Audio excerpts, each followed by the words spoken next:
southeastern U.S. is facing a rare and historic winter emergency right now. A powerful nor'easter is now intensifying into what's called a bomb cyclone off the Carolinas, bringing heavy snow, hurricane-force winds, and blizzard conditions to areas that are not used to them. The legend lives on from the Georgia pines down to Buffalo's wintry border.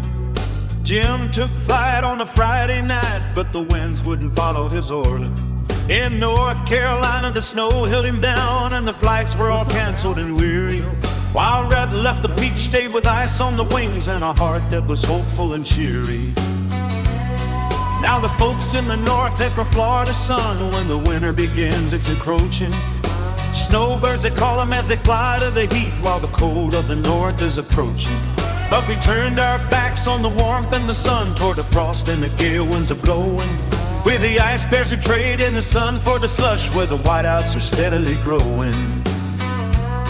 The storm, it was forming in Atlanta town as the de-icing trucks did their labor. Red landed in Detroit a minute too late for the flight that he sought as a favor.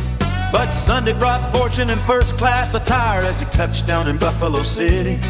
He feasted with David on breakfast and tide, while the sky looked both gray and quite gritty. Alex was waiting in Lockport that night as the gear was all hauled from the station. Jim finally arrived and they loaded the truck for the start of their frozen vacation.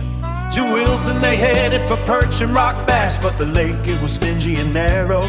The gates at Lake Erie were locked like a vault, and the wind pierced the bone like an arrow. At Chautauqua the weeds, they were thick and prevailing as we started out in the shallow. We caught a few perch, then moved to the deep where the nightkin was huffing and callow. 2 crappies were landed, fine slaps for the pan, then back to the Lockport home roaming. While at Sturgeon Point shore, the ice was a floor that was jagged and white in the gloaming. To Long Point we ventured where the water is deep, and the perch, they were hungry and waiting. 31 came to Rat's lucky hand, while Jim had 18 for the taking. A silvery bass joined in the wintry haul as the sun started sinking and fading. Then down to Ojeda near Syracuse lines for the plans that we'd soon be a-trading.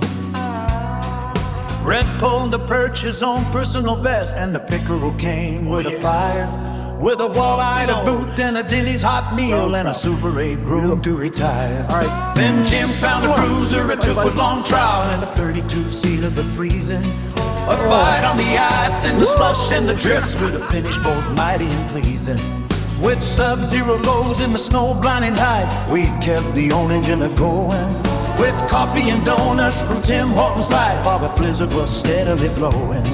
So thanks to the hosts, Alex, Heidi, and Tim, for a trip that was truly a treasure. The ice bears are heading back home to the south with a memory no person can measure.